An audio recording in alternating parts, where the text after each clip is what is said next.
All I want to do is play D&D. We've already been playing D&D for years.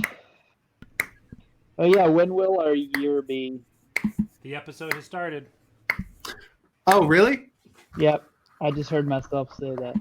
The episode Beautiful. has started. Hello, and welcome to the Starfall Collective Season 2 King of the Cloudy Sea, a Dungeons & Dragons 5th edition adventure. I'm Matthew Talamini, your Dungeon Master. I'm a writer and web developer based in Providence, Rhode Island, and you can find my stuff at MatthewTalamini.com. That's Matthew, Talamini.com. With me are some of my college buddies, Sir Robert Burbridge playing Weatherin and Elvin Paladin of Oberon. Say hi so people who know who you are and tell them where they can find your stuff.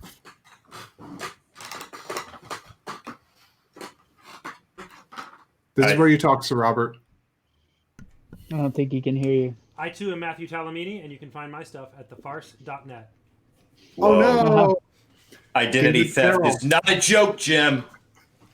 David Farrell plays Karaok, otherwise known as Gravy, a lizardfolk ranger. Say hi, Dave, so people know which one on their screens you are, and tell them where they can find your stuff if you want them to.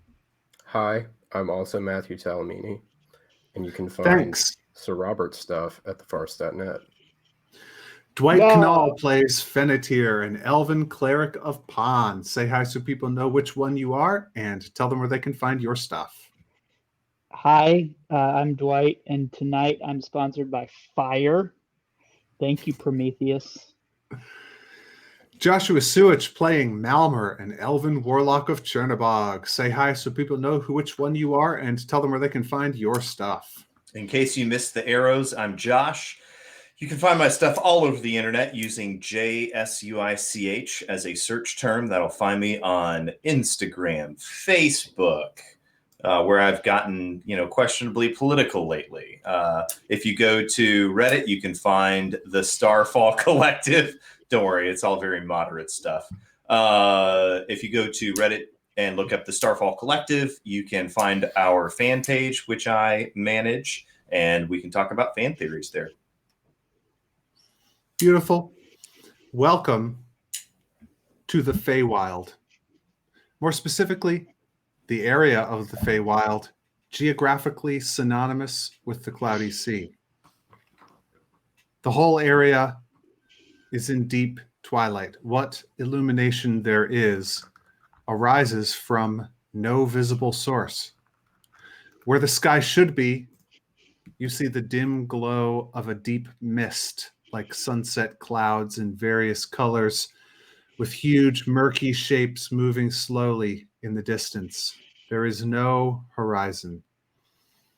Sparrow-sized fireflies flicker slowly at various distances. The route which our party of adventurers has been walking along is 25 feet wide, stretching west to east. You've been heading easterly. Does not appear to be supported by anything that you can see, but it does support a great many of strange, upward-reaching vines, each of which is tipped with with a green and veiny lily pad-like leaf. Various sizes, some very small, some as big as dinner plates or coffee tables. There is a path you've been following through the center of this thick growth that has been made by many feet. It's 5 feet wide, this path, and there's a 10-foot margin sloping down on either side. Fennetir. It's me. You and your friends were walking along, minding your own business, just casually invading this place that the Dark Elves have been using in some nefarious way. Just following this creepy interdimensional spiderweb trail when suddenly, out of nowhere, you see somebody in the dim light. He could almost have been mistaken for a spiky shadow. He was crouched among the lily pad vines off to the side of the trail, wearing deep black armor with spikes and chains protruding. You only saw him for an instant as he ducked down and disappeared from view. Mm-hmm. I need to get my D20 for this part. Here it is. Which one? This blue one. Ah, I see it now.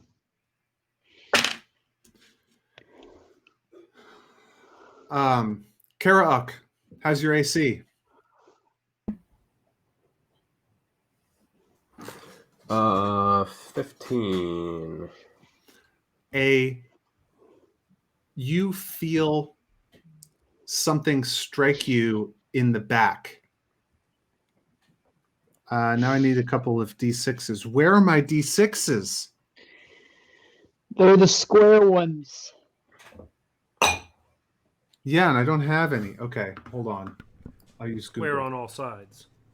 Oh, hey, I have marked down that I have 1 temporary hit point. Is that still Yes. a Yes. thing? Cool. Just making sure. Fennetir. Uh-huh. I'm sorry, not Fennetir. Oh. Karauk. Did he roll with disadvantage?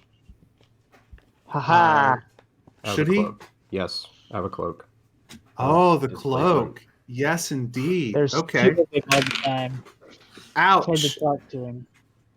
A chain whips. So you're just walking in the back. You've got your awesome cloak on. Mhm. And how does the cloak work? In what way does it defend you? It makes me. It's sort of. Let me look. It projects an illusion that makes you appear to be standing in a place near your actual location, causing any creature to have disadvantage on attack rolls. Okay, so what happens is the illusory second Karauk that's standing next to you wearing the cloak, this chain... Actually, I don't think it makes a second projection. I think it just... Makes you appear to That's be from Baron off. von Munchausen. The glass that shifts everybody off 5 inches to the right or left or whatever. Yeah, kind of like that. Well, what happens is that this chain you're walking along, and suddenly the space where the projection of the cloak is, that's not where you are, but where the illusion of it is pierced from behind by a black chain. It flies past and then lands on the trail and is retracted. Fennetir, what's your AC? 18. Another chain comes flying out past the first immediately afterwards and strikes you in the back. You take 9 piercing damage. Go ahead and make me a DC 4. I'm not going to say what the DC is. Go ahead and make me a dexterity check. Dexterity check. Saving throw? Yeah, dexterity saving throw. Sorry. How's 6? This chain hits you, and then through some clever whip-like manipulation from behind, wraps itself around you several times, pinning your arms to the side, and then yanking you so that you fall over with the chain still wrapped around you. You are grappled and restrained. You can attempt to escape with an athletics check or a strength saving throw on your next turn. But until then, what does restrained mean?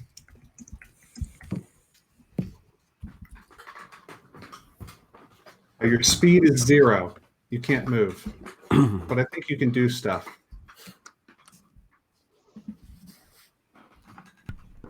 attack rolls against the creature have advantage. The creature's attack rolls have disadvantage. Creature has disadvantage on dexterity savings throws. And Right. You can't benefit from any bonus to speed. A third chain comes whipping out. Karak, how many times per turn does your cloak protect you, or is it just permanent? Until I get hit.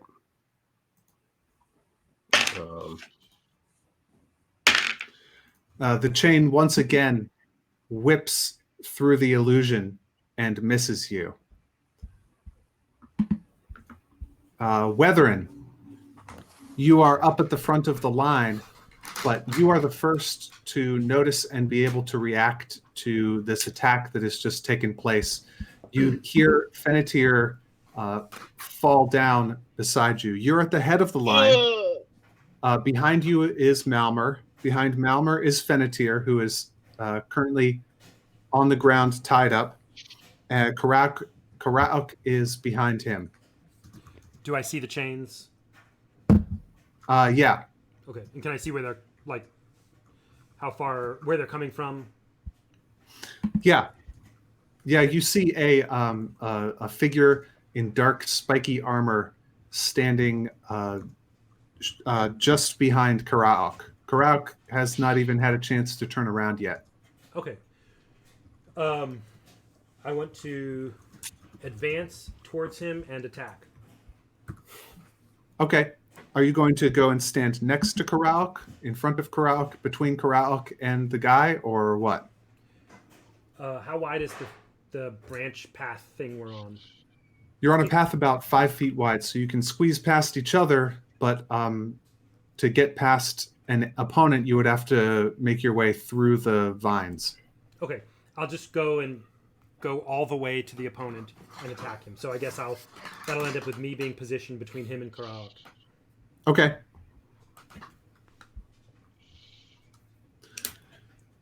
Go ahead. And sorry, I'm getting my attack here. The figure is before you. When you approach, you see that it's a sickly-looking elf with drained, pale skin of a kind that you've never seen before. It almost looks corpse-like. That's strange. Does an 18 hit? An 18 does hit. Okay. I do, let's see, damage. So I don't have my dice. I'm using the D&D Beyond, and I'm not used to that. Give me 1 sec. So I roll this one. And then I have this feature. Sorry, it's not off the top of my head here. Divine Smite. So...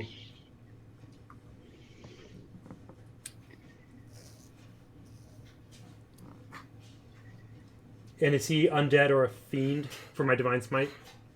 Nope. Okay. Then I get... I'll tell you the damage. Sorry, 1 second.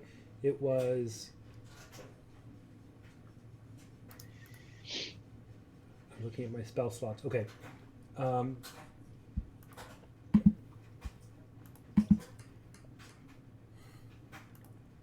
Roll... Do I have to do these each individually?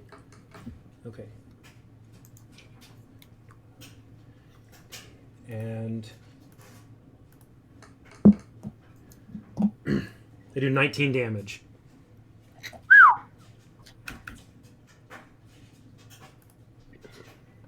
Malmer, Yes. Weatherin, you hear Fennetir fall. Weatherin rushes past you, and you see his sword glow with holy energy as he smites this dark figure a crushing blow. Mal charges at the figure with his spear held out, and he stabs at the guy. And that's a, let's see here, 14 to hit. That is going to miss. All right. So you're standing next to Weatherin? Yeah, I am. I am standing next to Weatherin, and he will do a. I think he can. I can only attack once. I don't have a second attack per round, so I'm gonna have to use my Dang it, actions. I think I do. Oh well, Sorry. is it too late for him to do that? Yes. All right. I'm going to take my action surge and, having whiffed, bring it back around, and the glaive goes soaring at him. Does a 18? It does a 20 hit. A 20 definitely hits. All right. In that case, he is going to take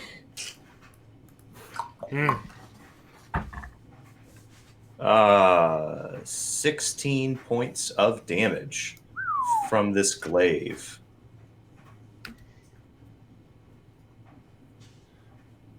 Herauk, your two friends have darted in front of you and are standing shoulder to shoulder between you and the figure that attacked you and missed. Right. So You're going to have to go through. Their shoulders are not super skinny. You Yep. will have to go around them in order to get a view of the creature. So we're this path we're on. It's like branch and then long way down. It's 5 feet wide, the path, and then sloping downwards on either side is about 10 feet of thickly forested vine with vine jungle area. And the edges are, it's a sheer cliff. There's no floor. It's not a cliff. You're on a branch or a root. Thick enough to hold up a person? The vines? Yeah.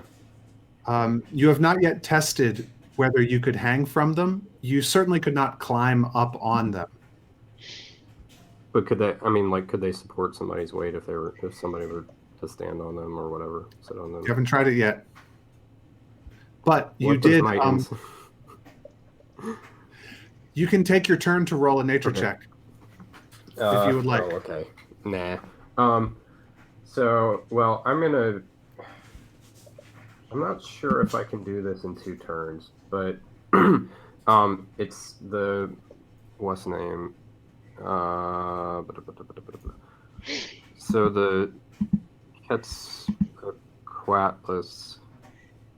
I can use my action to polymorph. Yep.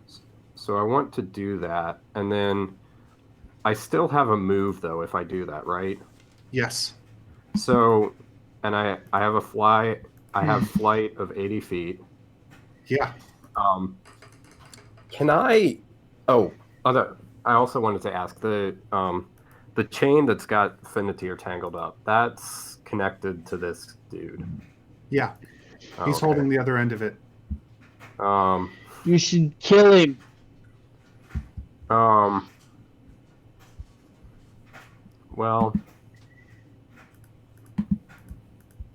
Man.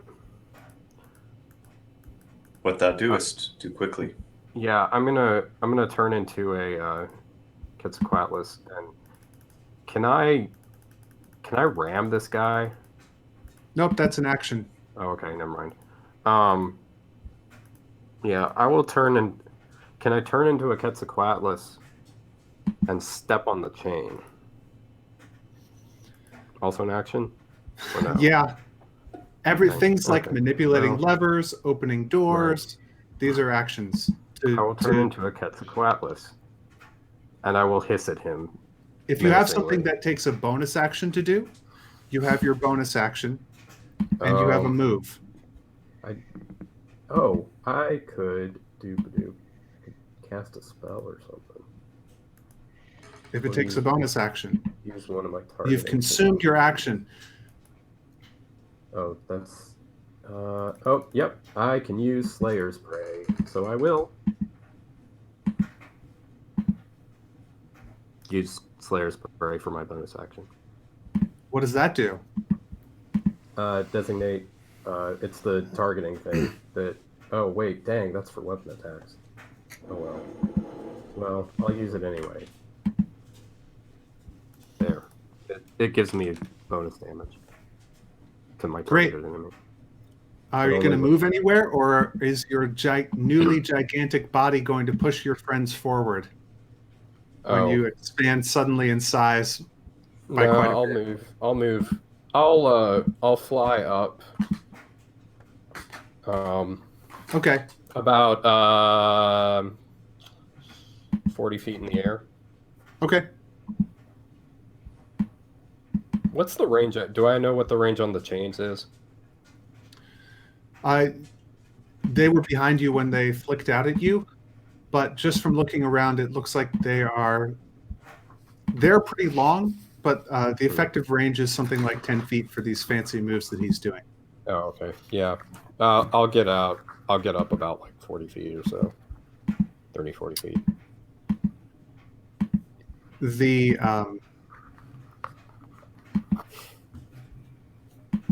The figure in armor quickly twirls itself like a fancy ballerina of darkness, and you see the chains, two of the chains whip around, and both of them fling themselves at you, Malmer.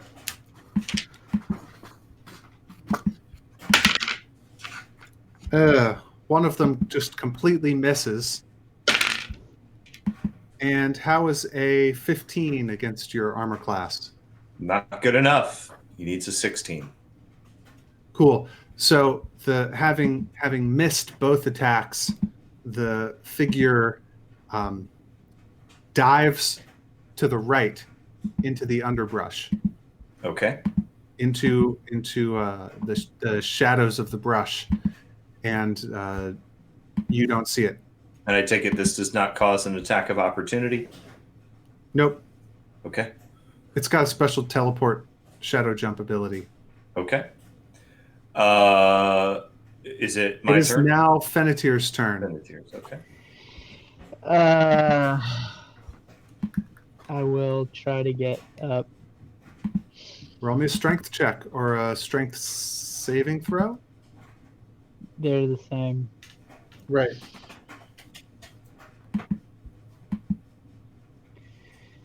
Ooh, I rolled an 18. Why You couldn't I have rolled that on the first try? you unroll the chains from yourself.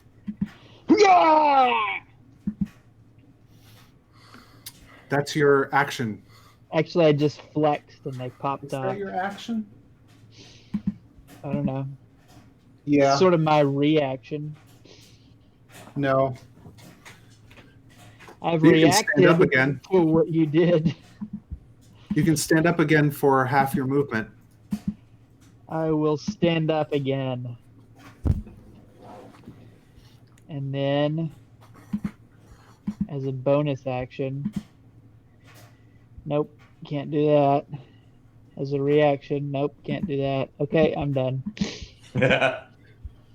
Weatherin, the weird elf-looking thing, just attacked Malmer twice, missed, and darted off, and you can't see it anywhere.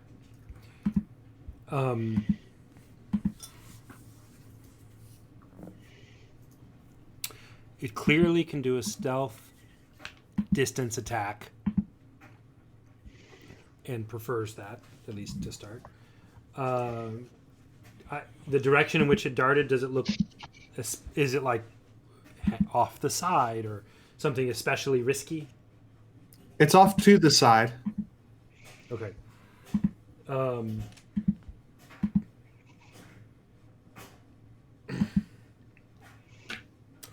I think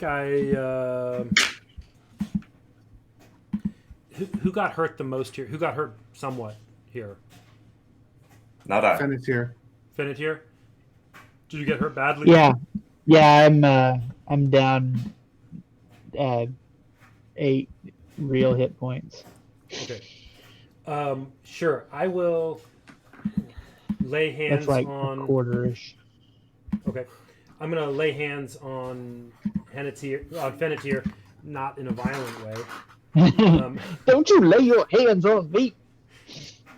And that gives 8. I'll give 8 hit points back. That's a Nice. paladin thing I'm doing. Sweet. Malmer, Hey, Hi. heal. it tried to get you. It wasn't able to. You were too nimble. And it has since disappeared into the brush.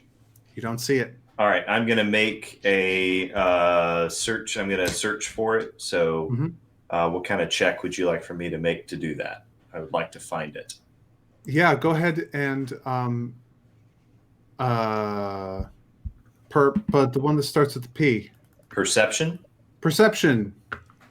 Hey, real quickly, while you're doing that, 16. one of my passive traits for the whole party is that all friendlies within 10 feet of me get a +2 to all savings throws. Okay, Oh, good to know. definitely take that into account. 16 perception to scan the perimeter and find this fool. You No. don't see it anywhere. All right. I will move over to the middle of the, or I will, did I have any sense of, so he just disappeared. He didn't move off in a direction. He blinked out of existence. Is that correct? It was a thing like he's very dark and shadowy, and he moved in such a way as to, in a very graceful, dance-like way, so as to become indistinguishable from the shadows in the underbrush. Gotcha. Okay. I'm going to pick a direction and about 10 feet into the brush, cast Create Bonfire. What does Create Bonfire do? Well, Matthew, buckle up. It makes a bonfire. Yeah, that's going to be fun. You create a bonfire on the ground that you can see in range, and I can do that up to 60 feet away. And it fills a 5-foot cube. So pretty big bonfire. Okay. If he happens to be in that cube, he takes 1d8 fire damage. So I don't know if you want to roll to see whether or not I randomly cast it in the place where he is.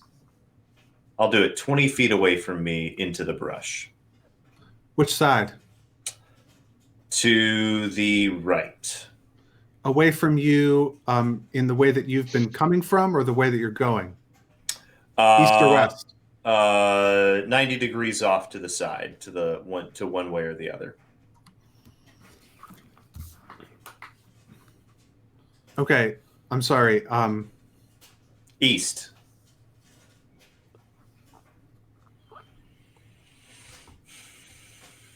Awesome. So, an area of the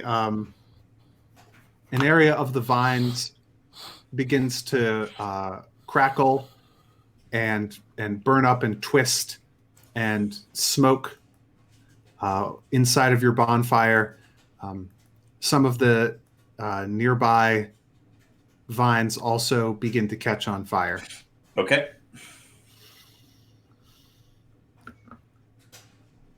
Karauk. Wait.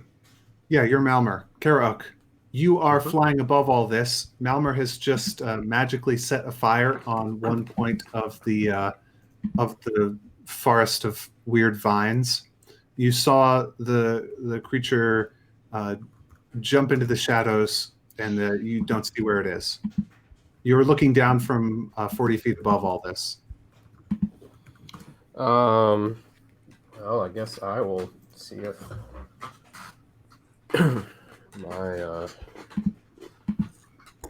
if I can spot it. Perception check. So you're going to fly around above, looking down, trying to spot it? Yup. Okay. Using my Incredible ranger skills. My incredible ranger skills of 9. You don't see anything out of the ordinary or whatever passes for ordinary around here. You do accidentally catch one of the big fireflies in your mouth. Yum. It tastes very bitter. Oops. Watherin, is it my turn? Fennetir, Finish it. it is your Fennetir. turn. What's the status on where this guy is? We're still in combat. You don't see him. Gotcha. I will cast Spiritual Weapon.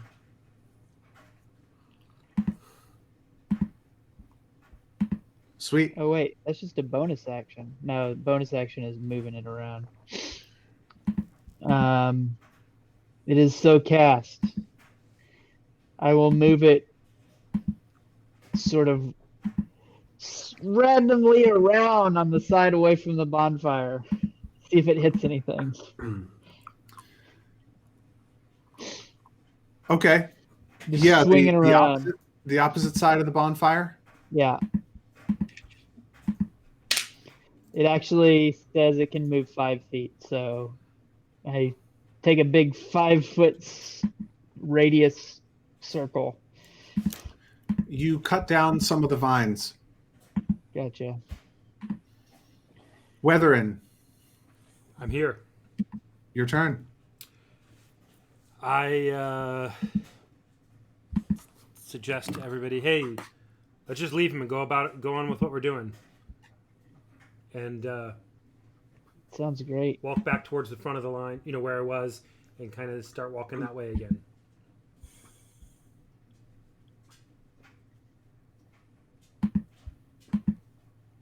Malmer. The end. Oh.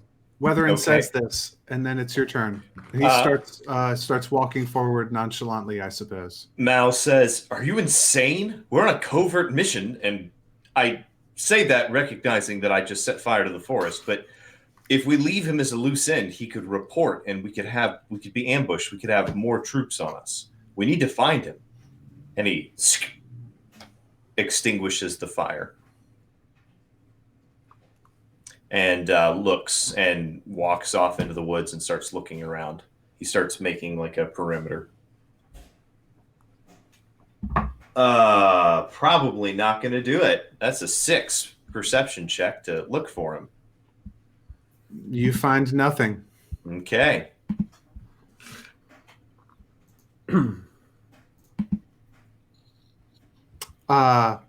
Karaok, you're still flying above. Yep. And I'm gonna have anything that could help with a perception check. Probably. Oh, I have dark vision. I don't need that here though. It doesn't help. Never mind. Does it help? Would it help? Dark vision? Yeah. You all have dark vision. Huh? No, I don't. I have to cast a spell. Oh, they all have dark vision. Yeah, I mean, you would be able to see better. It is pretty dim in here. Huh. Well, I don't know if I'm that desperate yet. But there is light. It's not like you Yeah. can't see. Yeah, I'm not gonna.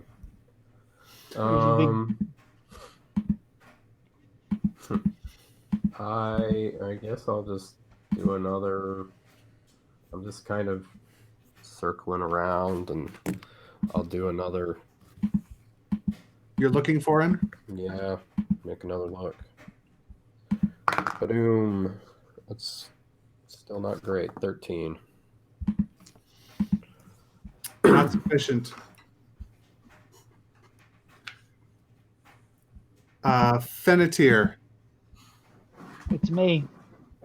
you've been you have your magic weapon out. You were cutting down some branches. Uh-huh. You were looking around, trying to find your opponent. Mm-hmm. Um, Not and actively. your passive perception is actually the floor on your perception. So Gotcha. it's the lowest a perception check could be. Gotcha. That's actually the case for enemies too, which is weird. Makes it almost impossible for groups to sneak. But who cares?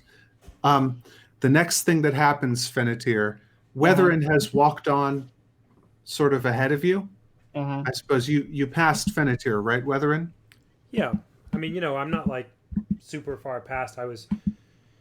I probably went 10 feet. I'm lingering, to let everybody catch up. Not like sprinting off ahead. And Malmor probably called past Fennetir after you. Yeah, What are you doing? And kept looking around some. When out of the undergrowth, suddenly the chain that had been wrapped around you, Fennetir, and has been lying limp on the ground, suddenly withdraws like a snake, just super quick, into the undergrowth. And then 3 chain attacks in really quick succession come after you. From After me? from a dark point in the vines. Just a little Can ways I past triangulate them? a little ways past where Malmer's fire was. Uh-huh. Do they hit me? You're going to what's your AC? 18. How's an 18 against your AC? 18. Hits. All right. An 18 hits you. So go ahead and take 11 damage. Ugh! And make me a dexterity saving throw. +2. With +2. 18. Here comes the next chain. Right after the first. 13 is going to miss you. Yep. Third chain. And a 12 is going to miss you. From the place where So do I know where he is now? From the place where the chains came at you, there's a slight rustle. Uh-huh. Is it my turn? It is now your turn. Yes, Fennetir. Okay, my bonus action is I move the sword 20 feet towards that location. And make an start attack. slicing. Yes. You cut down a bunch of the vines right in the area that the chains came from.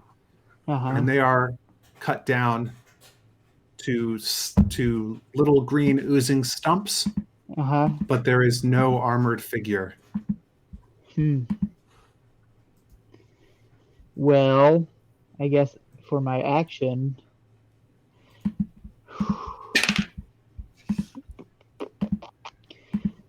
let's see. He's got to be like within 30-ish feet of that location, right?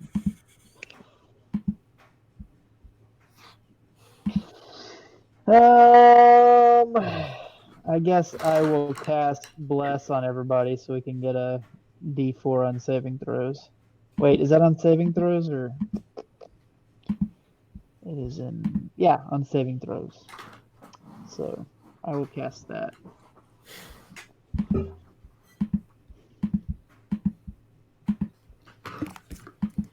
Weatherin, I am here. you hear the chain whistling from behind you. Shoo, shoo, shoo. It sinks into your friend once, but 2 times it slithers by. You can see him move his weapon. It goes right past your shoulder as it speeds into the underbrush and starts cutting down vines. And you see the place where the chains came from. Nothing is there. Watherin rolls his eyes, unless that would count as a bonus action, and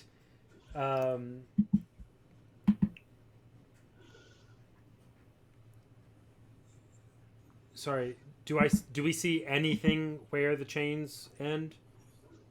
There are There's a glowing some- sword. There's a glowing sword swinging around, and you see the oozing stumps of some of the cut off branches. And how far away is that?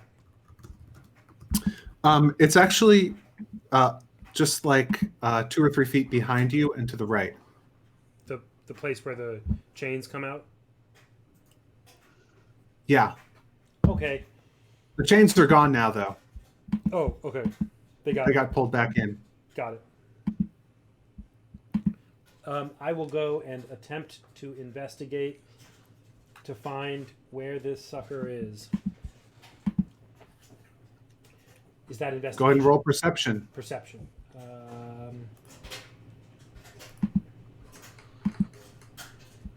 This says I got a 12. You look all around, but except for the damage that you guys yourselves have done to the vines around here, you don't find anything special. Okay, and I was trying to see. Is that an action to roll perception that way? Yep, you're looking. Okay. Sounds good. Malmer, you've seen your friends are searching for this enemy, and he seems to be just attacking at random from the shadows and then vanishing. Yeah.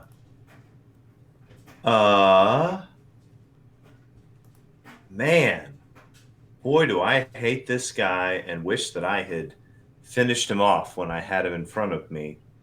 I really, Mal is gonna charge into the brush and start looking for him. He's going to call out to who's next after me in the order?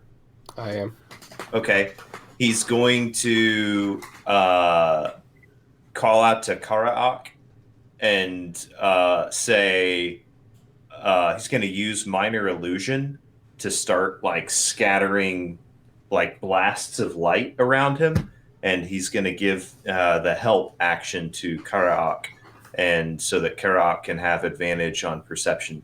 He's going to shout out, I'll try to light up the brush where it's thickest so that your eyes can pierce. And so he's going to start scattering light around so that Karaok can find him. Excellent. Very good teamwork. Karaok, it's your turn. Your friend Malmer has been using a cantrip to illuminate the surrounding area strategically to try and help you look. All right. Go ahead and roll perception if you're going to cooperate. Yep. With seems good. advantage. And do we have the extra D4 from Dwight? This is not a. Oh, okay. It's not a saving throw. Attacks or saving throws. All right. But you do have. Don't you have a +2 from Weatherin's Bless, or something? I thought that It's was not just... bless. It's just a passive thing I have. What do they get from it? +2 to any savings throw. Oh, so that's not a saving throw. Okay, yeah, this is not a saving throw. Sorry. All right. Ba-doom. Wow, I'm bad. 13 again. 13. You peer closely all around, but you cannot see it. You might also want to describe to me exactly in what way you search. Crocs. Are you just flying in circles above, above. or what? Yeah, just kind of, flying in circles. I think he's gonna, the thing keeps attacking Finnetir. I think he's probably gonna,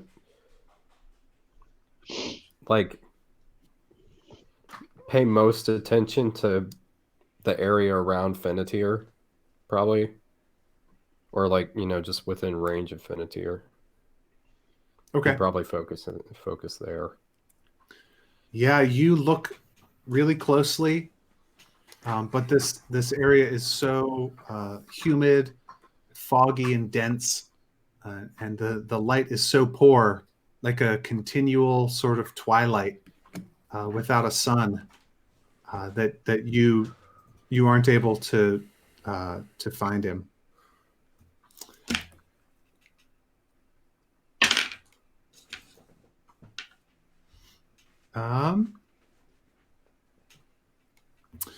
Fennetir, Uh-huh. you hear something Whew, what was actually that? coming from to your left. Uh-huh. You hear the sound of some kind of spike or something sinking into like a plant or wood or the ground.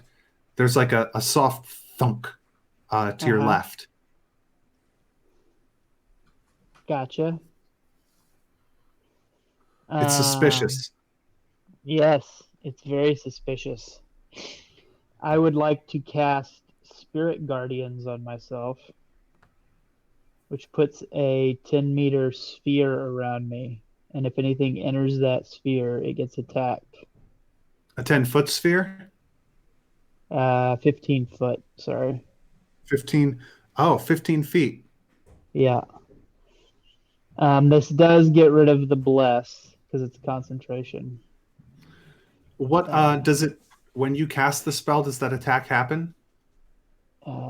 Yes. And what does actually, that attack look like?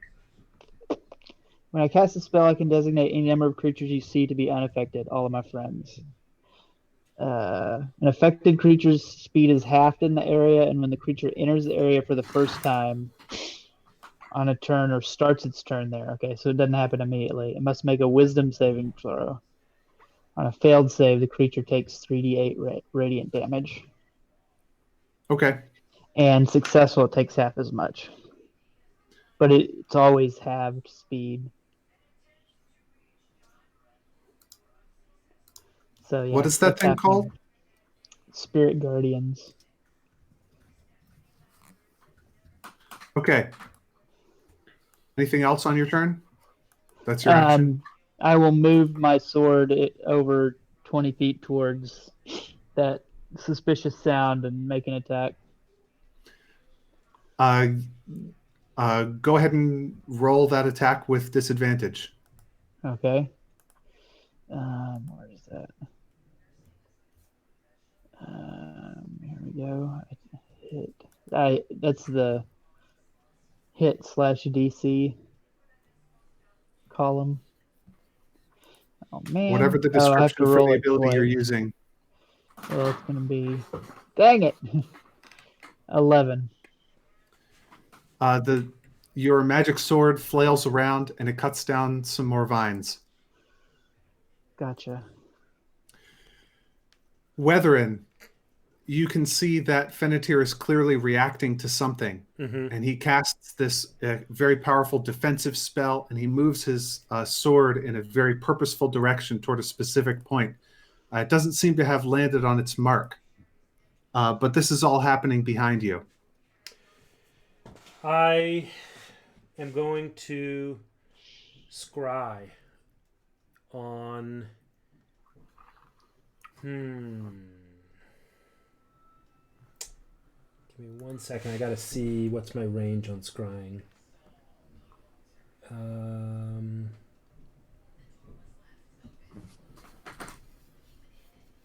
Your range is Just- infinity. Okay. There's no range. You can scry on anything anywhere in the No, universe. I meant like anywhere in the plane, actually. I meant like if I scry on something, like does it have a distance that it can see from, whatever. Yeah. Invisible sensor. And I think you can as see though I and were hear there. through it as if you were there, so it's the same senses as you have. Okay, great. That's what I was trying to figure out. I want to try to scry on this sucker, the guy, the creature. Okay. I have firsthand knowledge of it, and at your discretion, whether or not I have a likeness or picture of it in my mind or something.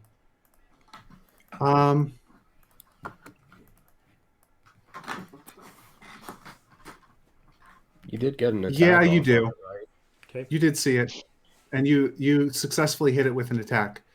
So its roll is going to get -2 for that, and it's a Wisdom wisdom 17. saving throw.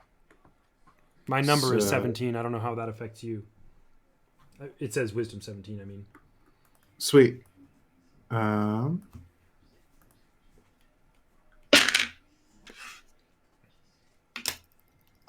It succeeds.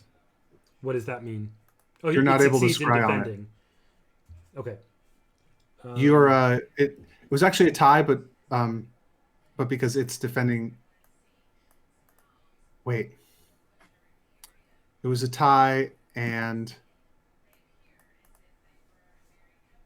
it's the one making the roll, so it succeeds with the tie. Okay. I don't know if I'm calculating that right, but whatever. You are not able to scry on it. Okay. And is I have that at will. Does that make it an action? Is it still an action because it's a spell at will? I believe that in combat it'll be an action. Okay. That's You're taking the look action or the examine or something like that. sounds good to me. Malmer. Oh, you know what? Oh, sorry. I'm also going to do a bonus action. Okay. And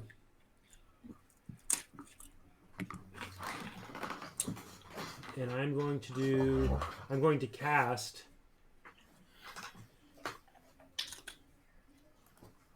Shield of Faith on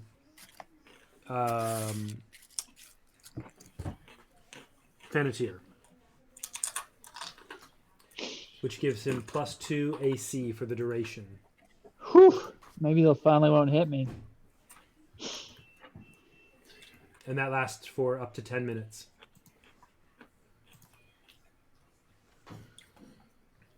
Sweet. Malmer. Okay.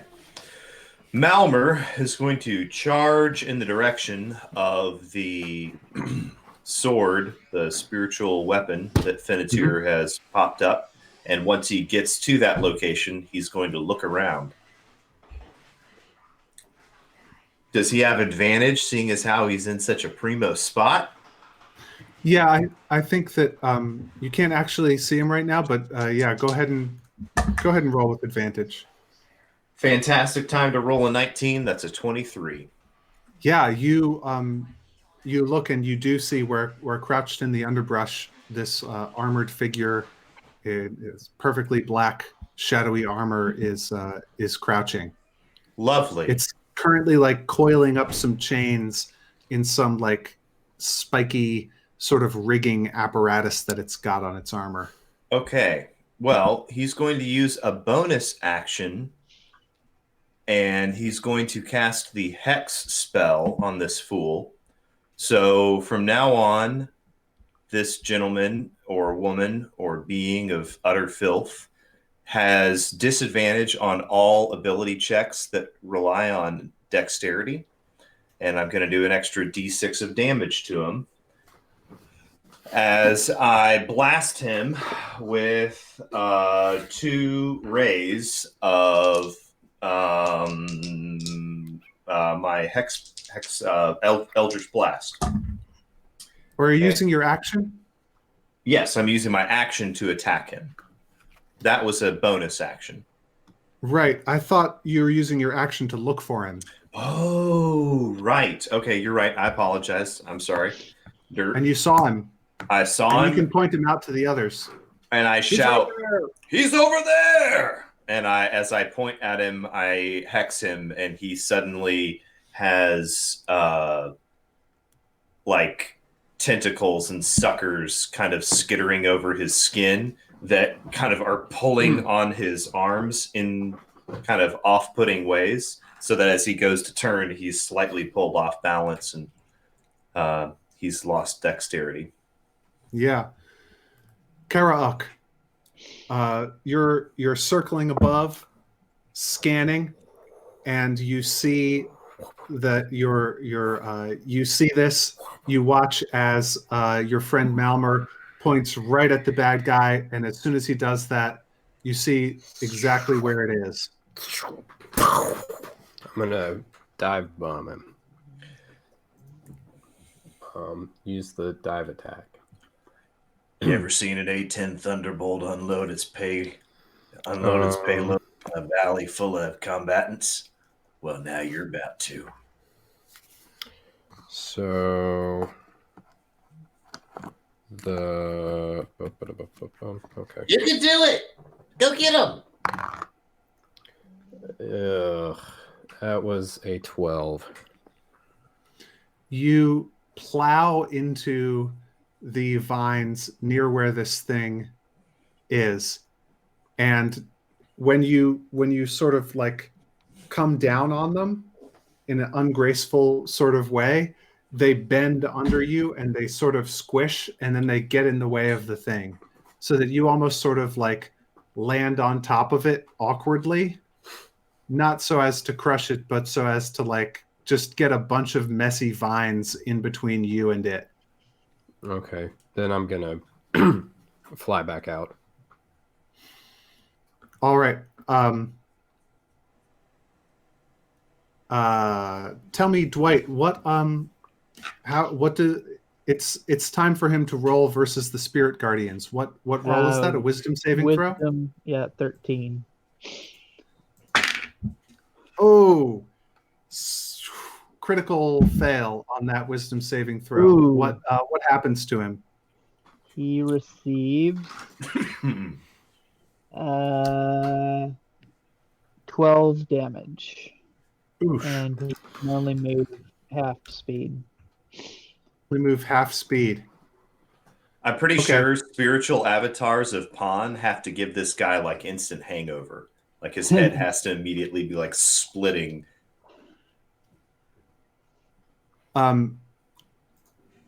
So he like looks up at you with hate in his dead dark eyes, and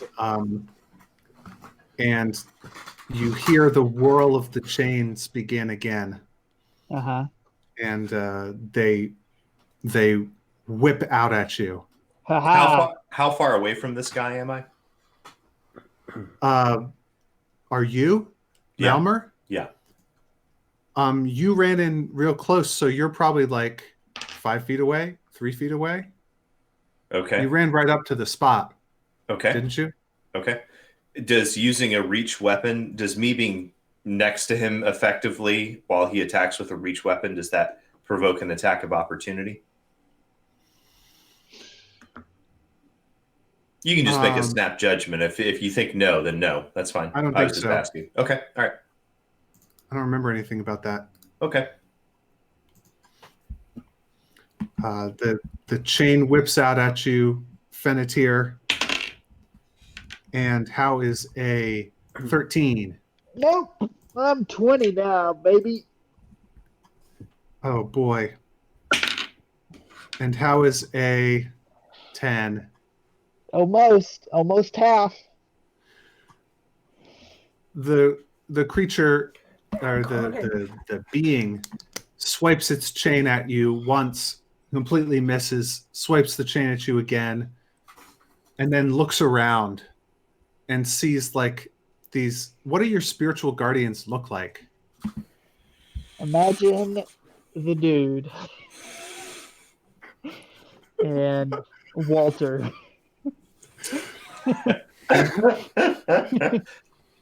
And Party animals who know how to they're take it easy. rolling out with a bowling ball and a giant cavalry saber. A giant what? Cavalry saber. Yeah. So yeah, the cavalry saber has just cut it to the quick. And these bizarre apparitions, like drunken ghosts floating through the vines, just glowing with this pure and holy light Laid back light. that it doesn't even know how to explain. And then there's this magical weapon slashing at it, and dinosaurs diving on it, and you see it looks around, It's gotten a little more than and it hoped for. and it just dashes to the east. So those of you who are within immediate range of it do get opportunity attacks now Okay. as it runs away. What defines my immediate range? You said you flew off, so Well, I figured that my movement is 80 feet can't- total. it's only if you're within attack Oh. range of it and it moves away. So I think Malmer and Right. Fennetir probably. Yeah, that's right. Because I was moving. The point of the out dive range bomb of it. is that you can go in and out again Yeah, without yeah. getting an opportunity to attack yourself. Right. Does a 16 hit this fool? A 16 does hit it. All right. In that case, he is going to suffer. I get to re-roll that too because I have great weapon fighting, and it's now a 9 plus 6 is 15 plus 8 is 23. The strange corpse-like elf being, when it turns to run and it starts to just sprint to the east towards the shadows of the underbrush, which the underbrush, the shadows around you have just been destroyed, flattened by the dinosaur, burned up by these weird apparitions, cut down in various ways by the fighting. There's no place that it can go to find a pool of shadow to disappear into. So it starts running away instead of using its cool, sweet dancing teleport move. But it gets a glaive right between the shoulders from Malmer and goes down, falls stomach first, boom, into the flattened, charred, and leaking vines that make up the underbrush here on the left side of the path. And Nice. It lays there motionless. Mal walks over and flips the guy over to see if he still sees any life in his eyes. The creature is breathing, but only very slightly. He calls out for Watherin. He says, "Watherin, get over here. I probably can't even talk to it." And he kind of pulls him close and says, "Where is the lady?" In common to see if it registers on his eyes. Are we still in initiative, by the way? It seems to be unconscious. Fair enough. You're still in initiative for now. Okay. It is Fennetir's turn. It's my turn. Mal calls out, "We're losing him." We're trying to talk to him or something. It does seem as though your friend Malmer would like to revive this fallen foe. Okay, I will walk over and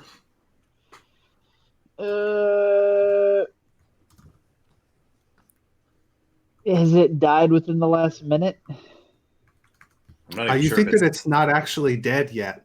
Okay. You think it's probably doing some death saving throws when it comes to its next turn. So I can't Not all revivify it and NPCs get this privilege. only give it 1 hit point. Can I only give it 1 hit point if I do something Spare the else, or do dying. I have to roll? You can use your Spare the Dying cantrip, and that'll stabilize them.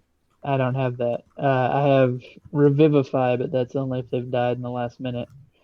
I think it's fine. Yeah, if you want to use some sort of healing spell, but That's you it. want Mal holds up his hand and says, "Hang on," and digs his thumb up into the wound, finishing Right. the guy off. Yeah, I mean, I guess I can use my bonus action to stab him with my spiritual weapon. wait. So you are going to Finish him off and then revivify him. So that it only has 1 hit point. okay? So I do that. It's Sure. I it's also like can just making heal him. it's like making a clean break. so that you can set it cleanly. Okay, so fine. I'll just cast Cure Wounds. No! Don't waste a cure wounds. Don't waste the spell slot. Use the cantrip. I don't How much- have a cantrip. That would waste even more How many hit spell points slots. does it give him? It gives him Wait. 3. Watherin has a paladin pool, and he can give him exactly 1 point from his paladin pool. Well, on my turn, I gave him 3. So All right. Weatherin, now it is your turn. The being is lying. It's been pulled over and I've onto its. moved the spiritual weapon right next to it, but I don't attack him. Okay. It's lying on its back in the underbrush, just near you. Okay. It's Watherin- just Fennetir has just brought it back from the brink of death with a healing spell. So it's not on the brink of death, but badly hurt or whatever. Very few hit points. Okay. Watherin remembers his days back in the old country and hogties the guy. You know, like hands and feet tied together and tied to the neck. You know. You're going to use your own rope? Yeah, I have rope. Mal helps him, so he has advantage on the check. Yeah, why don't you roll me a survival check, and Mal can take the help action too. Does that mean advantage? Yeah, Okay. Survival. you two time up together. Okay, and I get a rolling twice, 13. Okay. You time up pretty good, according to Mal your takes lights. one look. Mal takes one look at the tie job and gets his glaive and holds it really close to the guy's neck. And so Watherin also gives him a little slap and said, "How'd it work out?" You slap the bad guy. Yeah, just a little, you know, and says, "How'd it work out?" In what language? Oh, that's a good point. Let's do it in. Let's go undercommon. Excellent choice, sir. Excellent choice. It looks up at you and it coughs. I underestimated you. Yeah, no kidding. Karaok, you're flying above here as a dinosaur, but it looks like they've got it trussed up like a pig and talking now down below. I'm gonna land and stand, and just kind of come up behind them and look generally big and mean and assist with any possible intimidation checks or anything like that they might need. Are you going to put your awkward giraffe-like lizard neck down near the bad guy and just look at him with crazy dinosaur eyes? Yeah, just kind of more like over top of him. I'm not going to stick myself in the middle of it, but, I'll show some teeth. I like it. Karaok's cabana-esque presence adds ominous ambiance to the scene. Yeah. The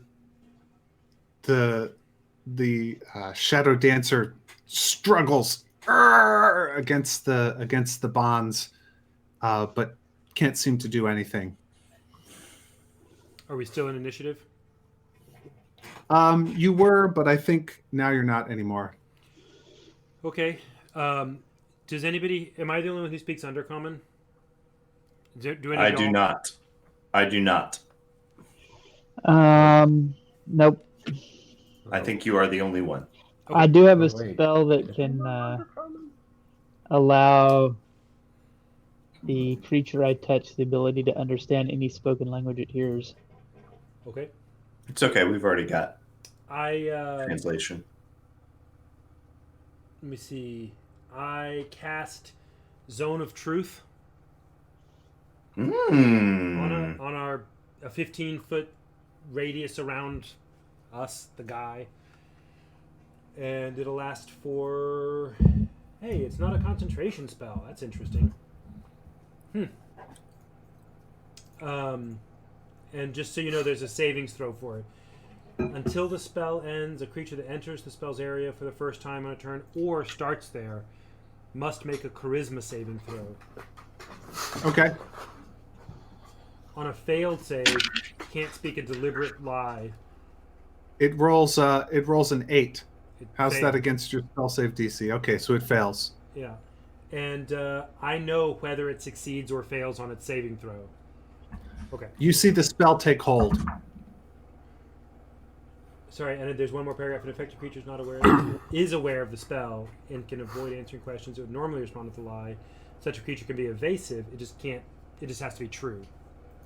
As if I would need to lie Who to sent you. Who do you think? Do you want this Quetzalcoatl to eat one of your legs? No. Who sent you? Are you making an intimidation attempt? Nope.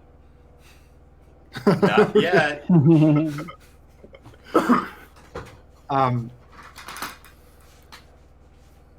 Watherin has thought through these scenarios as much as I have. I'm working for Karen. Why are you attacking us? You're on the road. You're not supposed to be. Going Ask- the way we're going, the direction we're going is towards your master, your mistress, whatever. Yes. And so I take a moment and give a quick summary to the guys and just tell them I cast on the truth, blah, blah, blah. Give them a quick rundown and tell them what's going on. I say, what should we ask him? Any pressing bits? We're going in the right direction, and Karen sent him because she's whatever. And now we know what Karen currently estimates our skill level to be. We should be able to find the opening to the portal, but we would do well to gather any information about how to transcend, descend, cross over between this realm and the ethereal. How does he know any method, any technique that he can explain to us that would give us mastery of using the spider webs to cross into the ethereal? Okay. Sorry, remind me what the portal is? So there was an aperture or a gate or a portal through which I believe, Night Hag descended, at which point scrying ceased to work. And then we And- descended through that same portal, that same web tunnel. We're in there. Oh, now. we're already in. I'm sorry. Derp. I'm just confused. Yeah, okay. All right, so we just need to know which way to the lady, or if there's some sort of place where we know that she'll pass, if lady- he knows how soon she's coming, The those lady sorts of things. being The avatar that is going to wreak havoc upon the cloudy sea should we fail to prevent it from ascending from the Underdark. that's the spider, right? Or was it a spider, a giant spider? Drider. Drider? That's Josh metagaming, but a giant half spider, half humanoid being. Okay, but we got a glimpse, right? Sorry, my memory is a little fading. No, I don't think we got a glimpse. I believe that Mom That's it. Okay. cast something. a little bit more detail, illuminated the matter a bit for us. Okay, great. And so Mal catches Watherin up on a few things that he apparently missed, and turns back to the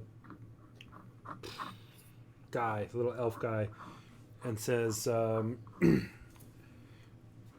there more of your friends here around? More of your compatriots?" Compatriots is a funny word. Others who would do us harm. Are there? Yeah. How many more people have been sent to do us harm? Nobody wants to do you harm. Specifically, you're just in the way. Ask him if I he point said. to Ask him Fennetir. if he. Sorry. Sorry, I pointed to Fennetir and said, "Why did you keep attacking him?" Yeah, that kind of hurt. He's the weakest. I'm not Where- the weakest. where's the You're the spider lady? weakest. I was gonna throw you all off the edge. It Where's looks the like one of spider you lady? can fly anyway. This one probably can't fly. I can fly. Watherin slaps him again to get him to shut up and says, "Where's the spider lady?" Oh. Why do you want to know where the spider lady is?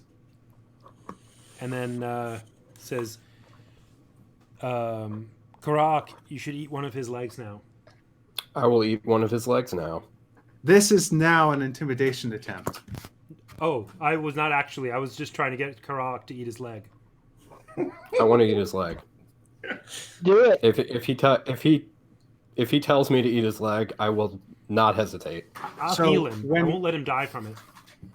When there is a question as to how NPC will respond Oh, to okay, some got it. action that you're taking, Got it. that question is settled by the dice, and the name for this particular situation is intimidation check. Okay, So should you I two do are something? helping each other do an intimidation check.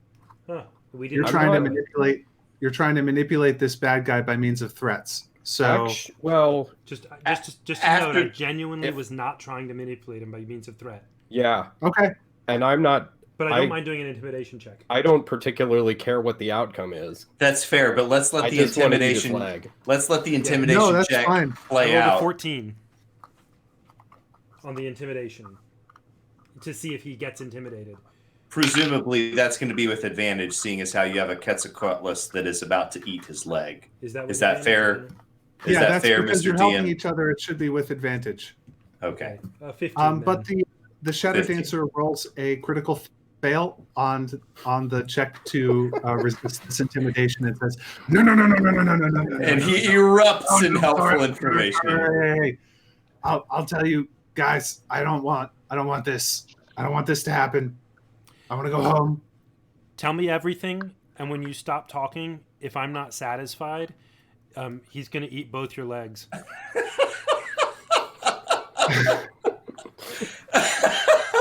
Mal Tell me- just starts laughing hilariously. What would satisfy you the most? You're getting Like, what do you dangerously want? close to not satisfying me. Say that again. You're getting dangerously close to not satisfying me. Start. Tell me I about mean, my- do you want me to like give you a massage? Tell me about Karen. Tell me about what I need to do to go kill whoever I need to kill, where the Spider Woman is, all the stuff. The lady. The Yeah. Spider Lady. Okay, so the deal is this. The reason that this is clever.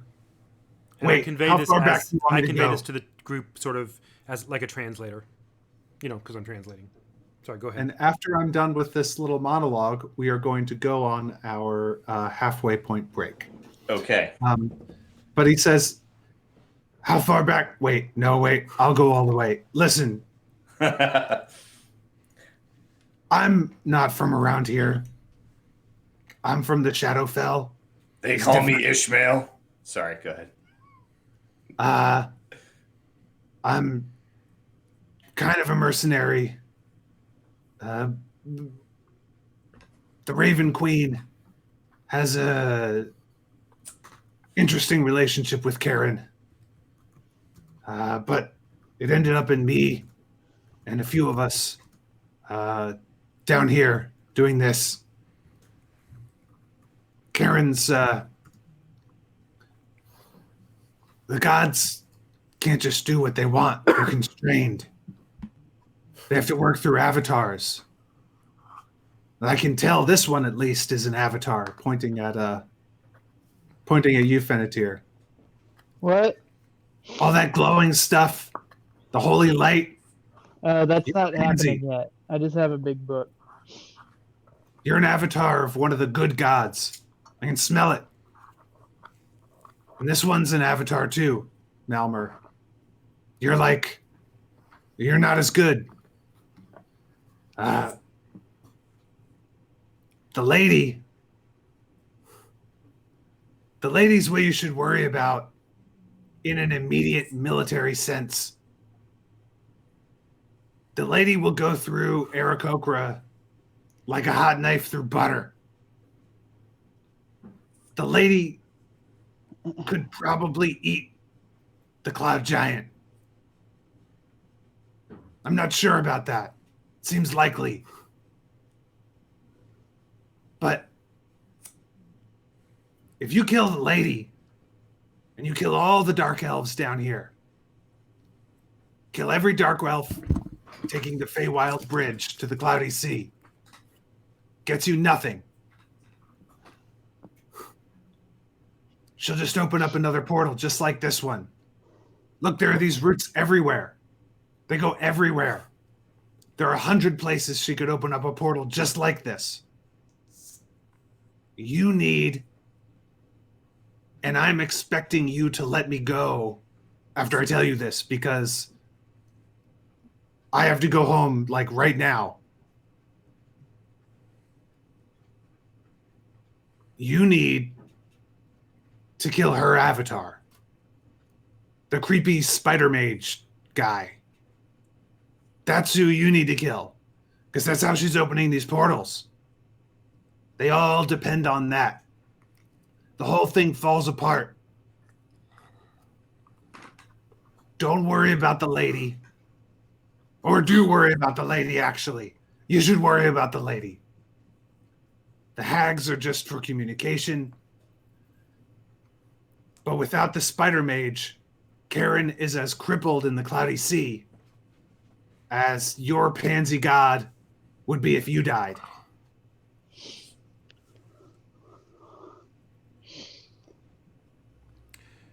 Where's the spider mage guy?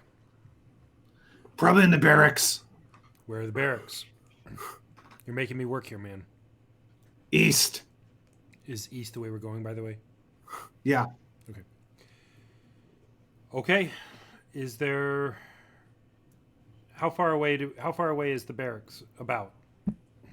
And have them describe them so that we've got a fighting chance of recognizing them. Yeah, what do they look like?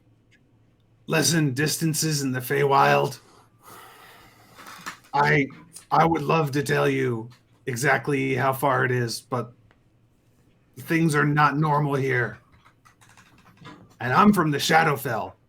Distances are also a little weird there, but I kind of get them. But here it's like, oh, you'll get there quick if your heart is creepy. But if you're depressed, then it'll take you forever or something like that. Your mortals are not going to figure it out. It's that way. You'll get there. They can't. Karen is so bad at building. She can't constrain herself to even one material. So you find a building that looks like it was put together by somebody with no sense of proportion. That's what you're looking for. Just have you seen what she does to people, like the pickaxes on where the hands should be? Yeah. Like, imagine if that was a building. Fair enough. That's it. And I tell the guys, I think we have what we need from him. Karak is starting to fidget a little bit. Okay. He Do you want us to make a choice about what to do with him before the break or after? Karak scowls at Watherin and growls. Mal leans over and says, "Tell him we have ways of finding him if he betrays us." You would know that. Karak, the sound that he's making is "I'm hungry." Also, get out of my way. Matt, do you want us to figure out what to do before or after? Let's go ahead and go to our break. We will be back in 10 minutes at 9:20, and our characters will figure out what to do with their captive. Cool. or we can come back and see what happened.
Hello, welcome back to the Starfall Collective, where our player characters have captured an enemy and threatened to chew his legs off. And I wonder what our cleric thinks about this activity. Is that me? I say, hey guys, leave him alone.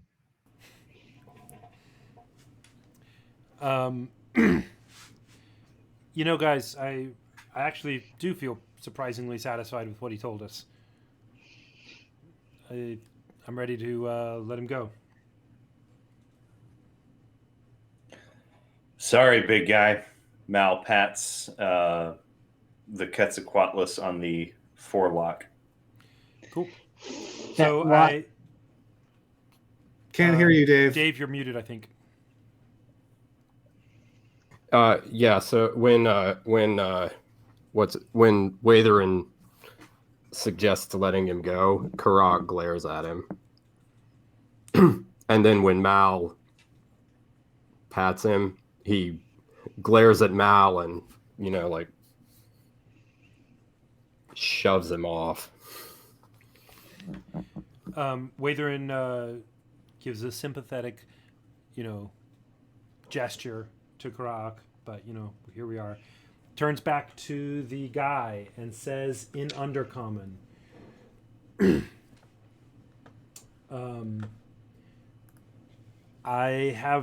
we have means at our disposal of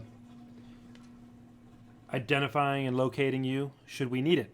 I'm going to take something from you now. I will let you choose. Would you like it to be some hair or an ear? Can I cut in? Sure. I'm just talking to him in a language you don't get, but I'm happy. I want to interrupt by physically interposing myself between Watherin and the elf, With your neck? and then my body. The giant Quetzalcoatlus body comes in and shoves you aside, Watherin. Are you going to be shoved, or are you going I'm to going to resist? Say, no, we can't eat him. I'm gonna kill the elf. And No. Can I deliver a lethal strike? You may go ahead and roll an attack roll All right. Do I have to roll to hit? with advantage, please. He's trussed up. Yes. All right.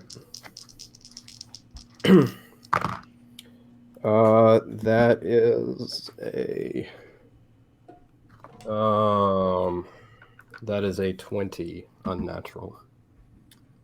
You hit. Roll damage. All right. And I get the extra damage die because I have my hunter's mark on him.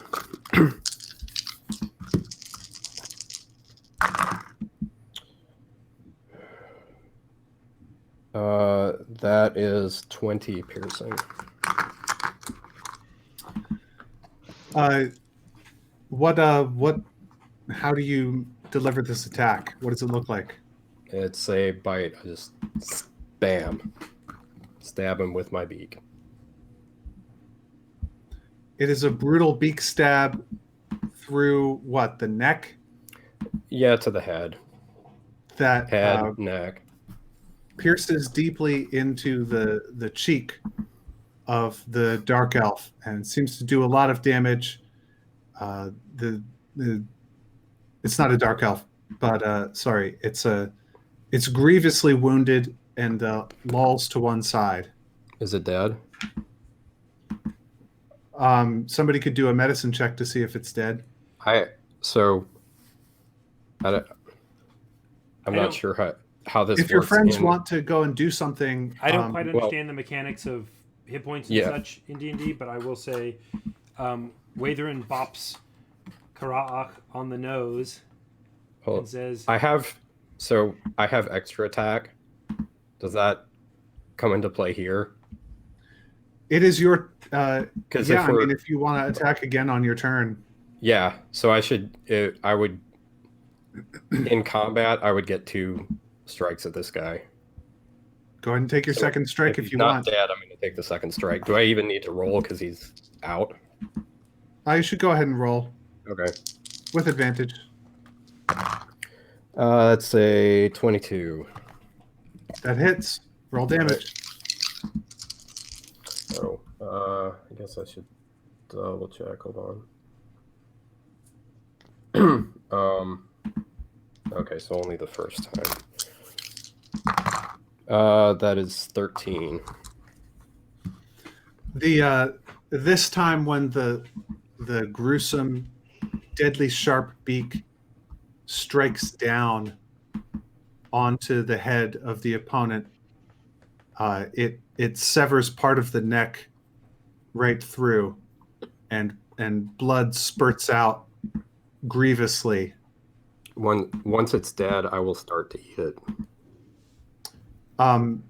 Fennetir, you can do something directly after this if you want to make some kind of maneuver or move.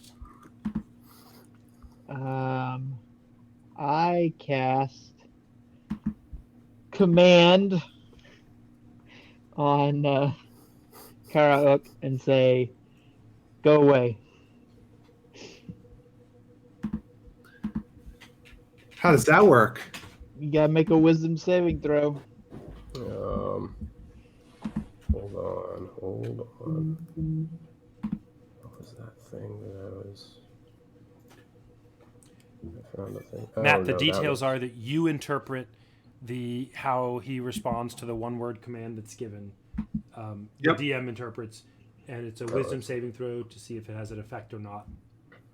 I guess I'll say halt. That's one of So the it's ones. wisdom, and I've got the +2 bonus from the aura. Okay. I'm not confident of that. That says for friendlies, and right now you're not being friendly. Weatherin withdraws the +2. You're doing the opposite of what I'm having you do, which All right. you're fighting from a weird perspective. It's a 14. You can do whatever you want, I guess. Weatherin, Kuraok has just stabbed your fallen foe twice, doing what seems like a huge amount of damage. And then Fennetir tried to cast a spell on Karaok. Things are starting to get out of hand. They are.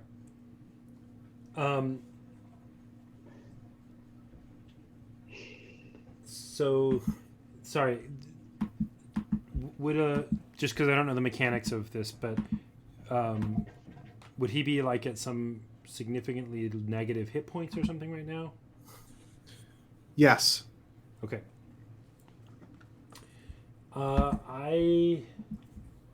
Not really, but it's like that a little bit.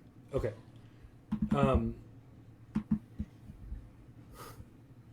Sorry, I'm looking at the name of. Okay, so that's not going to help. Okay, like I was saying before, I bop Karak on the beak and say no. And your gauntlet comes away bloody. That's cool. And lay hands on the guy and do some amount of healing that gets him to some amount of hit points, but I don't know how many that is. I think 1 should suffice, shouldn't it? I don't know. Are you going to tell me how much it is, or? Well, how much do I need to do to get him to be okay? Oh,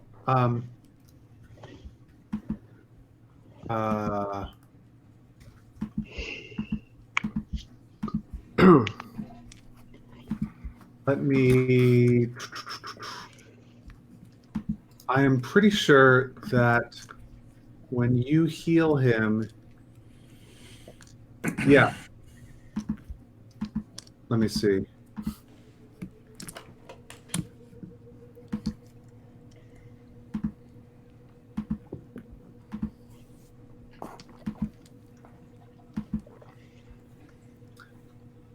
Yeah, so your healing knits back together the grievous neck wound and the face wound, so that it looks as though it's not healthy. The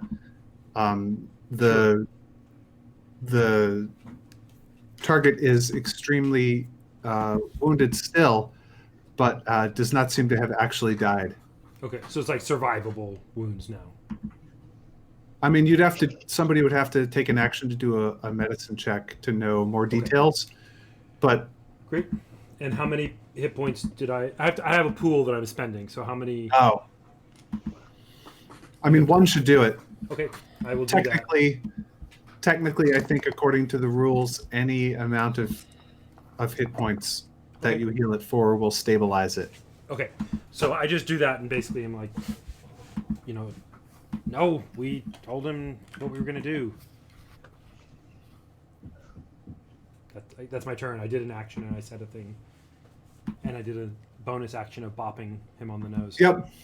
Malmer.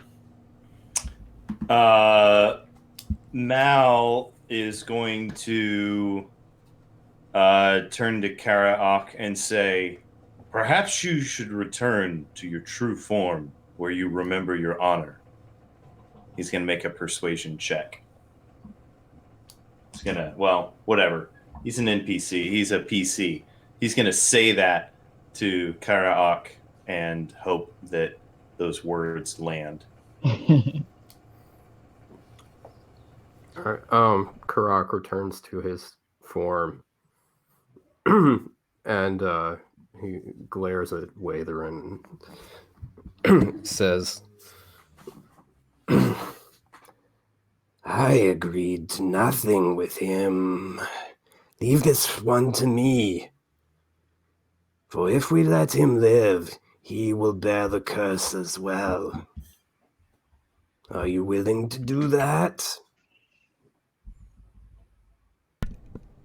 Wait, he'll bear what curse?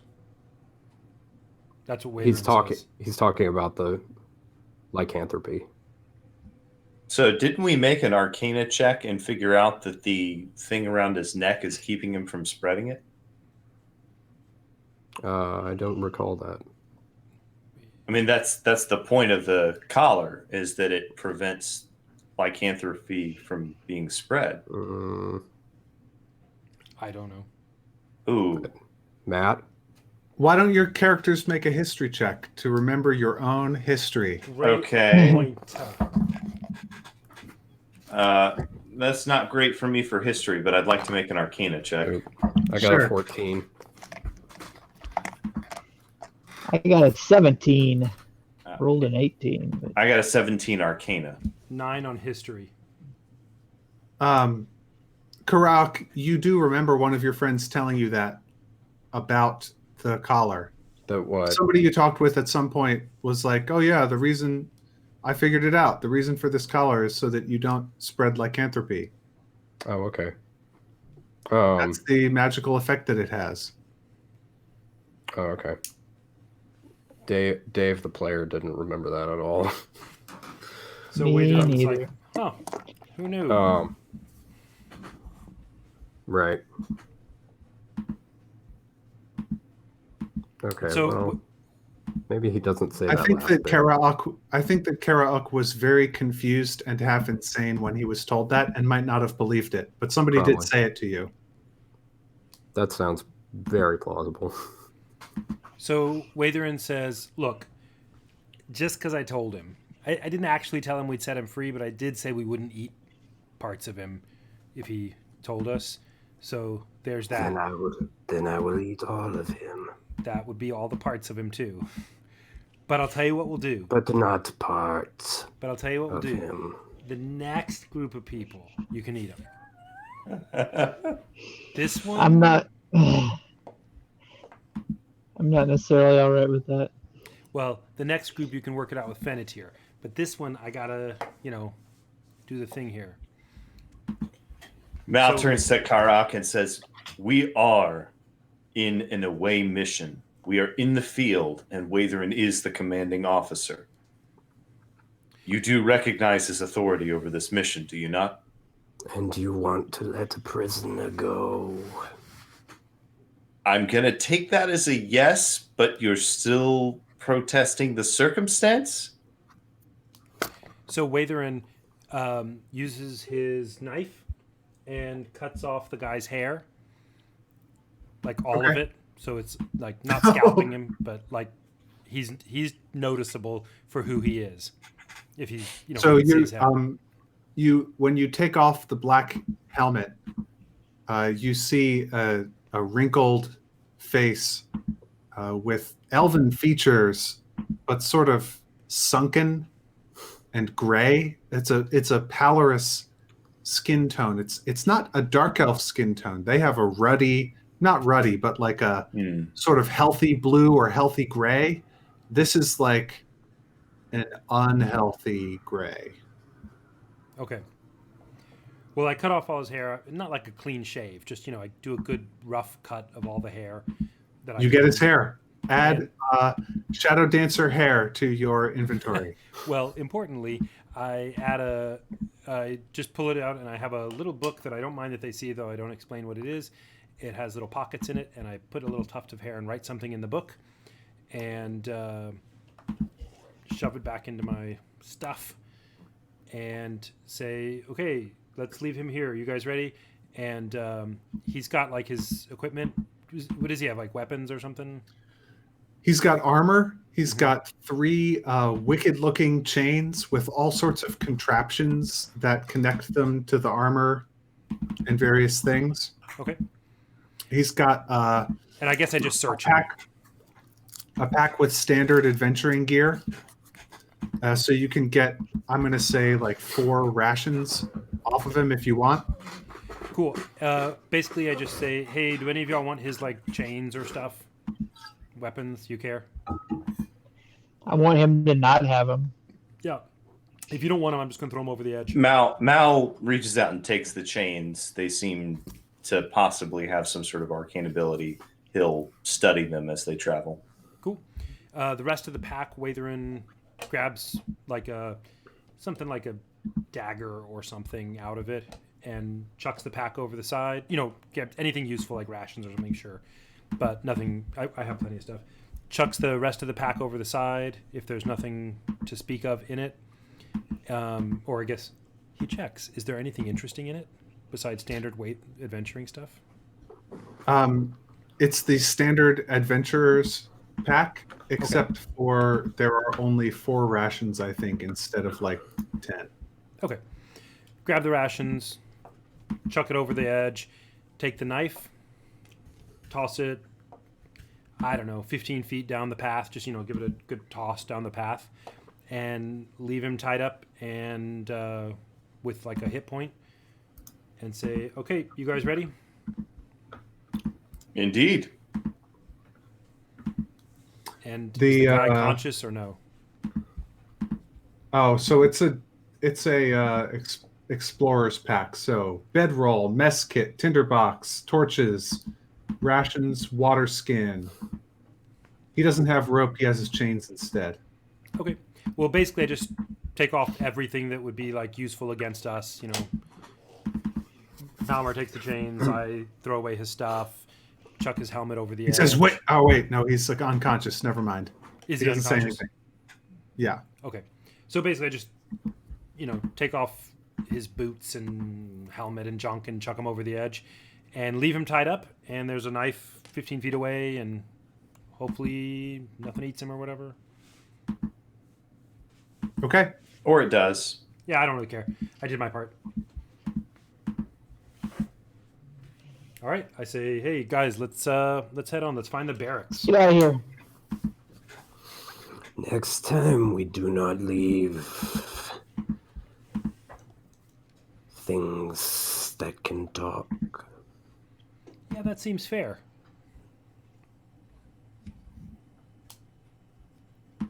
We say as we. It was an ill-advised promise. Yeah, I mean, I didn't actually promise we wouldn't kill him or anything. I just promised that we wouldn't eat him, that you wouldn't eat his legs or whatever. So you are going to continue. Did I promise to let him go? If I I'm don't not He was satisfied, asking to be let go. he did. I said, if I'm not satisfied, then I'm going to let him eat you. But I was satisfied, so I didn't let him eat him. I mean, you could just maybe kill him without letting him eat him. So maybe we've walked a few feet, and I'm persuaded, and I was like, all right, go kill him. If you want. I will go kill him and eat him. No, Venatir, you cannot eat him. I eat him. You cannot eat him. Finger sandwiches. I start I mean, wrestling with. is this grappling. real player conflict? Yep. Okay. Watherin is no longer invested in this because he kept his word already. Venatir, your friend Karaok is heading back towards the unconscious Shadow Dancer, lying helpless on the side of the road. He has turned into a Quetzalcoatlus. He turns himself into a Quetzalcoatlus, and he seems intent on eating your defeated opponent.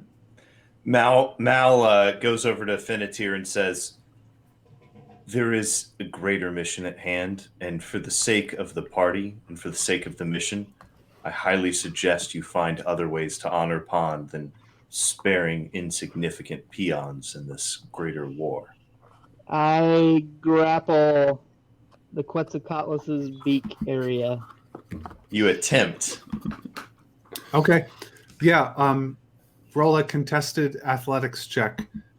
I think the Quetzalcoatlus has advantage because he's so much bigger. All right. It's a 15. Pawn helps me to get a 14. Venatir, Karaok in his dinosaur form is able to overpower you and toss you to the side. And he makes his way past you to the unconscious Shadow Dancer and is about to have his way with it.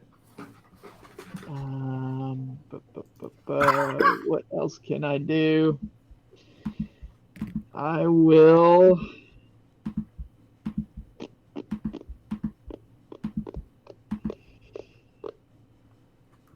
Can I make an animal handling check? No. I'll try to grapple him again and run back over. Okay. Oh wait, no. I know what I'll do. Haha! Wait, I got it. What's it called? I will cast Investure of Wind. I need to look this up though, because I don't know exactly what it does. I'd like to point out we're burning important spell slots. This is not a spell slot. I'm not burning any spell slots. I can now fly, and I create a 15-foot cube of swirling wind centered on Karauk. Each creature in that area must make a Constitution saving throw. Constitution saving throw, Karaok. Doesn't say the. Am I back to having It'll be versus your spell save DC. the aura bonus?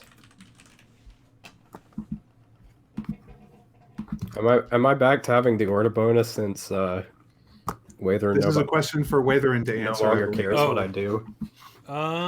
Yeah, probably. So Okay. so does everybody. Wait, I'm more than 10 feet away from the guy. Oh. If you're over next to him, then Oh, it's got a range. it does. It's within 10 feet of me. Okay, So never you mind. don't have it, but not because of us not being Right. on good terms. Got it. Okay. Constitution. Constitution. 16. Okay, so you take half damage. What kind? Bludgeoning. Doesn't do anything. It is magical. Oh, it is? Oh, okay. It's from a spell. So How much then? Sorry. What did I add up to? You take 8 damage. Fellas, your friends are Are battling you each other. large or smaller? I am Are you huge. huge? Okay. Fennetir has cast a wind spell, which is aggressively buffeting Karaok as he approaches, but he does not seem to be able to prevent him from doing what he is about to do, which he can go ahead and do now if he wants. Yep. I'm gonna kill it and eat it. Finitir leaves. He's not in the party anymore.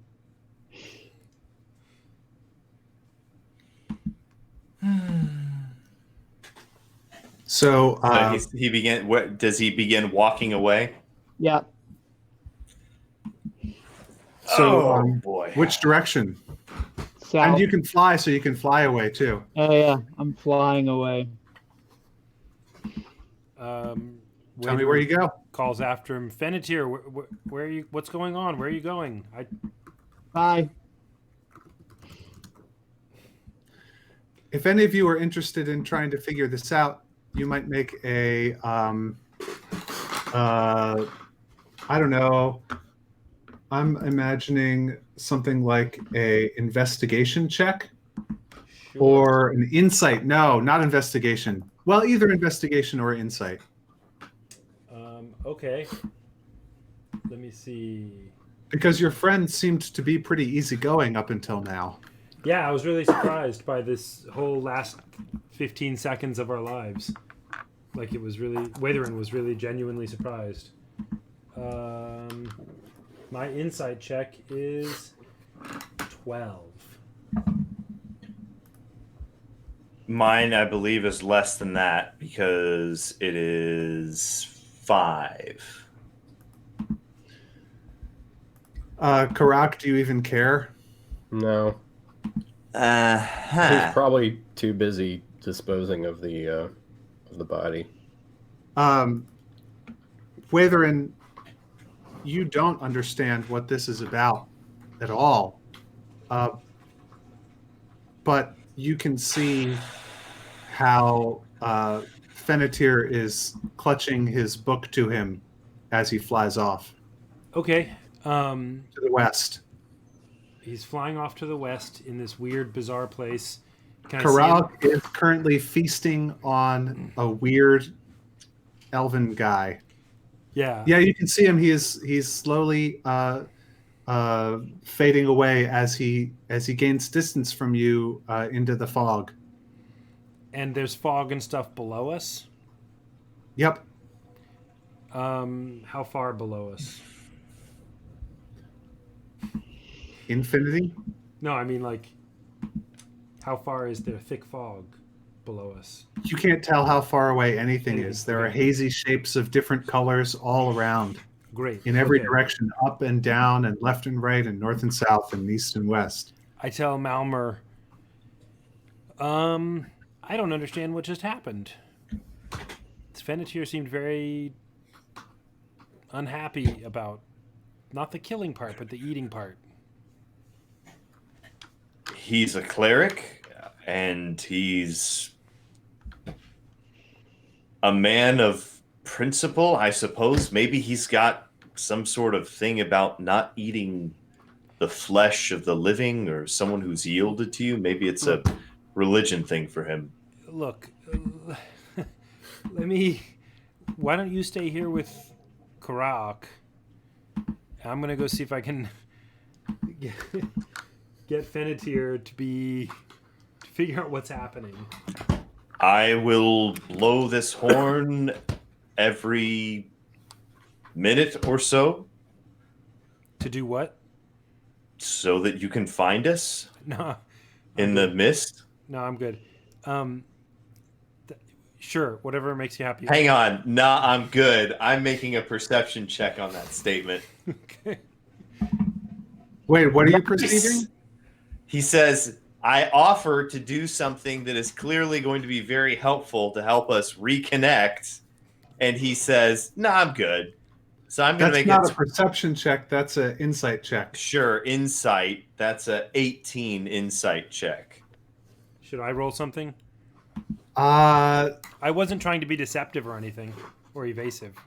Sure. Um, Mal says, "I'm good. I'm offering to help you actually find me again." Yeah, no, Oberon's going to help me with that. Also, none of what's about to happen is going to make any sense. Yeah, Mal already is suspicious of something. He's rolled in the 20s like 4 or 5 times on insight checks on all of this. But go ahead. So you stay here with Karak. All this time, Fennetir is, I guess, flying, hopefully slowly away.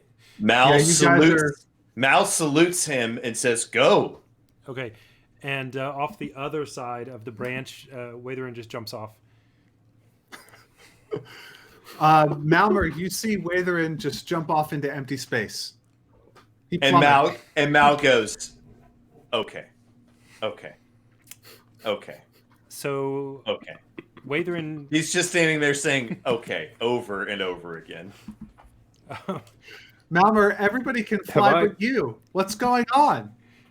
Have So- I finished? Have I finished eating yet? No.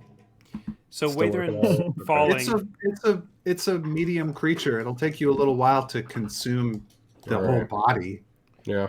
So Watherin's falling and fell, backwards like a scuba diver, kind of, with the intent of determining when he can no longer see the branch or Mal or whatever. At a full fall speed, Yeah. the branch is no longer visible surprisingly quickly. As soon as that happens, as though it were a prepared action or something like that. Mhm. Yeah. Watherin tucks himself in and pulls his wings in. I mean, his arms in and everything. And Yellow Eyes stretches his wings out, and Watherin pursues, going westward. In the way that Fennetir went, but not ascending fast.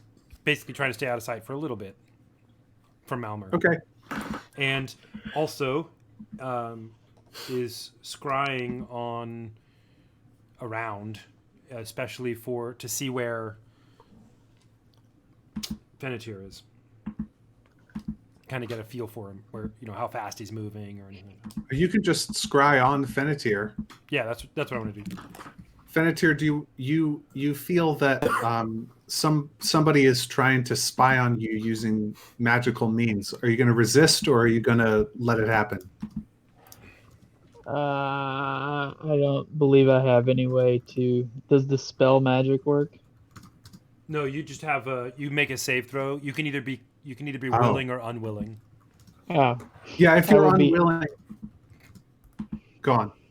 what kind of save? If you're willing, then you don't have to make a saving throw. But if you don't want it to happen, then you can make a saving throw against it. Okay, what kind of saving throw? Wisdom It is 17 going- -5. Yeah. Yep. Maybe -7. I don't know. -5. I know you well. Wisdom 17 minus 7. I got Not 17 15 minus 7, 7. but wisdom 17, and then whatever you get, subtract 7 Wisdom from it. 24 saving throw. Gotcha. I resist, but am capable of resisting. And so I sort of know where he is, and I try to catch up. Yeah, your magical eye appears just above him, and you see him flying. And how is he flying, Fennetir? He is heading straight for the island of whatever.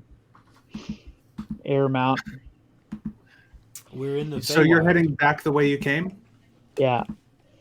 Okay. And he's traveling at 60 feet per second. Just as fast as you can go? Yeah. What's your fly speed? I don't know how I would know that.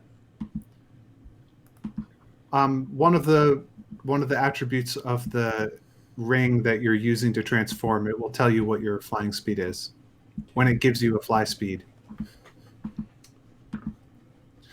Okay.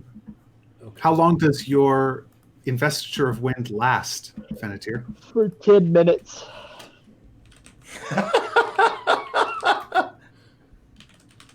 You're zipping along. Yep. For now.